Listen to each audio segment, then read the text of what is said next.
is going on, guys? Welcome back to another video. So it is no secret that in the NHL, coaching and managing play a massive factor in winning Stanley Cups. Obviously, the roster is the most important thing, the goddamn players, but they need to be coached, and changes have to happen within that roster to get teams over the hump. So I thought it'd be a fun idea today to go through every single team's general manager and coach duo and put them on the graph. Obviously, the x-axis, it's going to be how good of a general manager they are. The y-axis, it's going to be how good of a coach they are. Let's not waste any time. Let's get into it. I really like doing some of these graphs. You guys seem to like it as well. So we're going to dive right into it. And up first, I got Buffalo. I think that they have one of the worst duos in the entire NHL. They honestly go down here.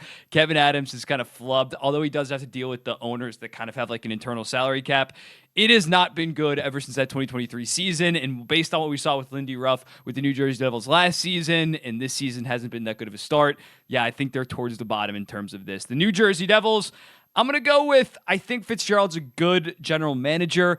Keefe hasn't got it done in the playoffs. He regularly gets teams into the playoffs, but he hasn't won actually in the playoffs. So I can't quite say he's a good coach, but he's definitely a solid one. I might move him up a little bit, but he's got to make the playoffs first. He has had very good rosters, though. The Colorado Avalanche, definitely a good coach. I'm not that sold on Chris McFarland ever since he took over for the team in the summer of 2022. Has just continued to trust Georgiev every single season, and it has not really worked out. Finally got that second-line center in Casey Middlestat, and for a very good price, but I still have some question marks about him as a general manager at this point. The Dallas Stars, Peter DeBoer is definitely a good head coach. What's his Game 7 record? I think he's undefeated. Yeah, he didn't lose last year in Game 7, but I'm not sure. Back-to-back Western Conference Finals appearances. I can't say that he's like a top 5 coach, but he's definitely good. And then Jim Nill is one of the best general managers, especially when it comes to drafting. He has been fantastic and has found some steals in free agency like Matt Duchene.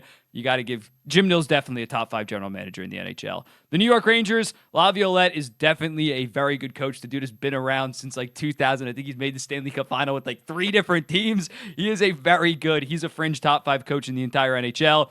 Drury did inherit a pretty good team. He's made some good moves. He's made some bad moves. So I'm just going to say he's an above average general manager. He did get handed a pretty sick core. The Chicago Blackhawks, I'm honestly not too high on Kyle Davidson. Outside of getting Connor Bedard, which fell into his lap, I don't really love a lot of his moves. I like the McCabe trade to Toronto, got a decent amount of assets. The 2024 draft, I didn't really love that much from him. And Luke Richardson's kind of tough.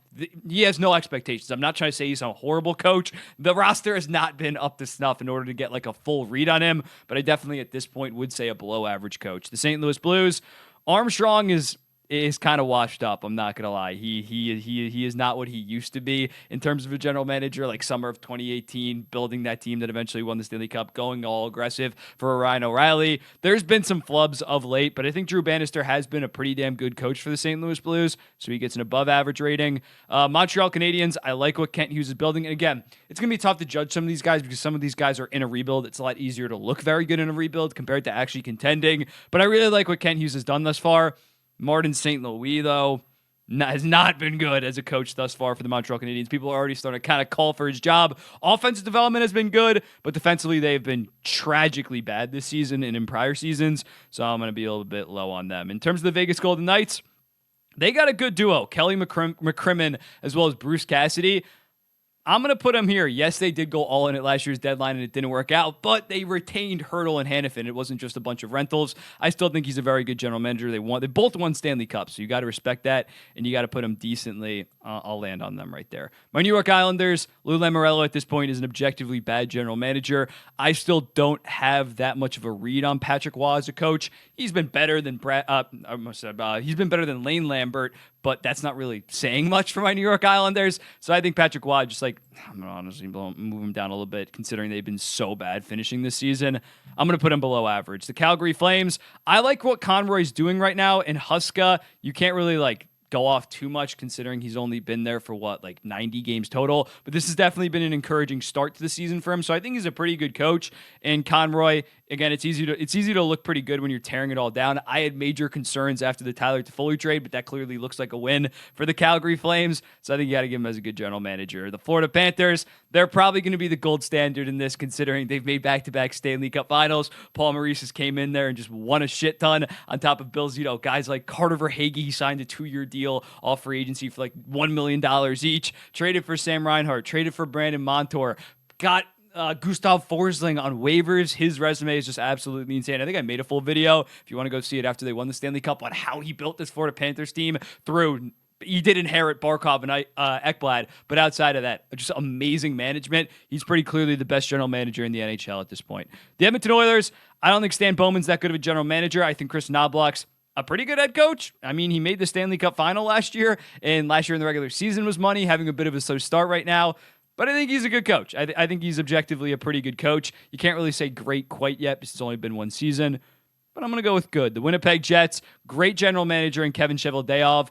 I am going to put them like here. It's still very early for Scott Arniel. 12-1 start. He's been amazing, but I'm not sure I can say that he's a better coach than Peter DeBoer, Peter Laviolette, or Bruce Cassidy at this point. I cannot go that far. So he just gets a good coach at this point. The Philadelphia Flyers, they're kind of in the middle. They're like perfectly mid, in my opinion. Danny Briere has had some good moves in terms of moving off assets and kind of kickstarting this rebuild, but they're not fully there quite yet. I really like the Matvei Michkov pick. I didn't really like the Jed Luchenko pick that much. And Tortorella's kind of like an acquired taste. I think he's an okay coach, maybe not a modern coach, but he's definitely solid and has definitely outperformed last year in terms of the Philadelphia Flyers, although that might not be best for their long-term future. The Boston Bruins, I still think Montgomery's a good coach. He might get fired, like, if you're watching this in like 2 to 3 days at this point, but I still think he's a good coach considering he came in and set the points record and last year safely made the playoffs. Don Sweeney. I for some reason I always used to confuse Bruce Cassidy and Don Sweeney. They kind of look alike, and they were both in Boston. But Sweeney's kind of losing me at this point. Went so aggressive with Lindholm. Went so aggressive with Zadorov. Both of those moves look like they're kind of shitting the pants, blowing up in his face. It's not good right now. Toronto Maple Leafs, I don't like Brad Treliving either. I think he's a dinosaur, a relic of the past. So I think Berube's a Stanley Cup winning coach, so I got to respect that a little bit, but I'm not that high on Brad Treliving. The Carolina Hurricanes, very good coach. Eric Tulsky is still pretty unproven as a general manager, though. I really like the Seth Jarvis deal. Him getting, although maybe they should have went longer term, Martin H is balling out, only making $6.5 million. Got this Bears great.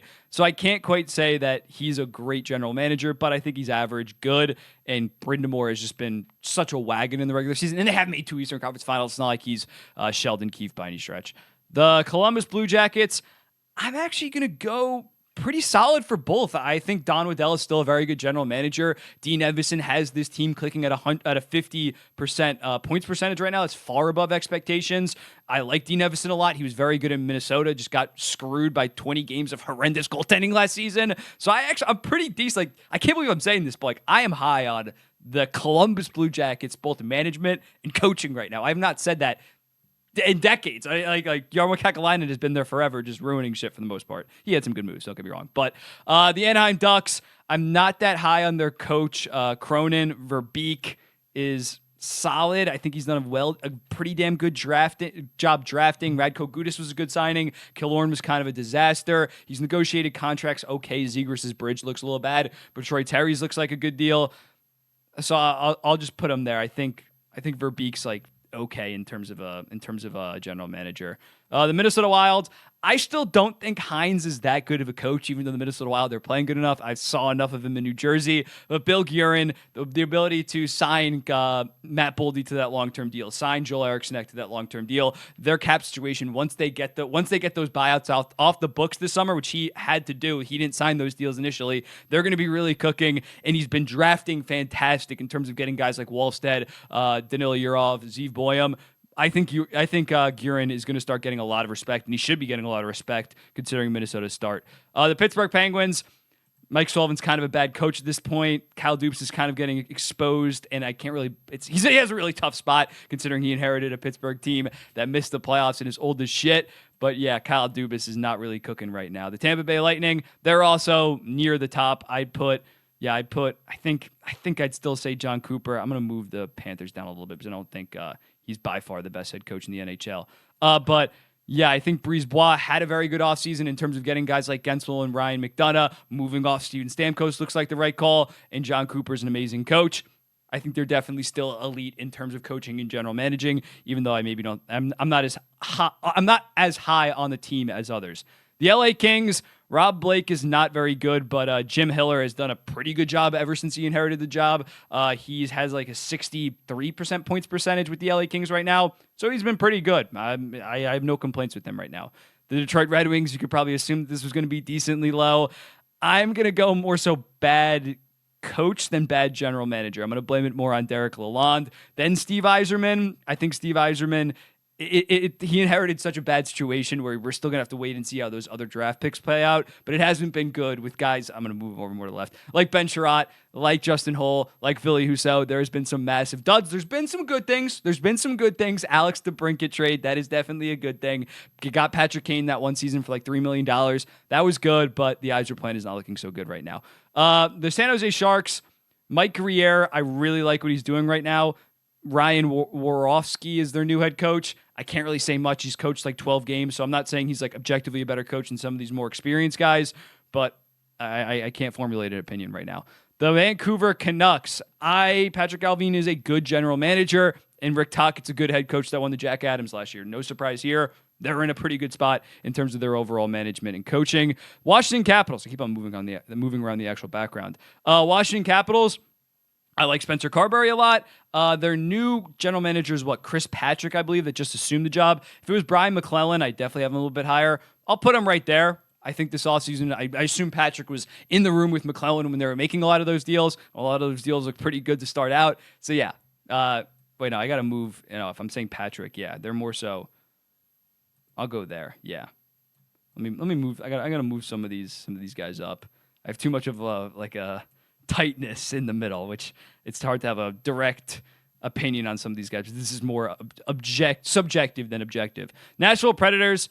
I'm gonna slot. I still think Brunette's a good coach. Barry Trotz, he's made some good moves, but also some of those signings look like it's not really panning out. So I can't really say he's that good of a general manager at this point. I cannot go that far. And then the Ottawa Senators, I'm not too high on Travis Green. He was not too high at the time that they signed him. And Steve Staios has only been there for, I think he's coming up on a year. I think he was hired as the interim guy in December and obviously just assumed the full-time role. So I can't really say too much on him. I like the Linus Ullmark trade, but the Chychrun trade is looking like a disaster. So as a result, I'm going to put him right there. Okay, I almost forgot to put Utah and Seattle on this. I'm going to put text at the start of this so you guys hopefully aren't spamming comments away about me forgetting those guys. But Seattle, I don't really like Ron Francis that much as a general manager. I think he kind of fumbled the expansion draft.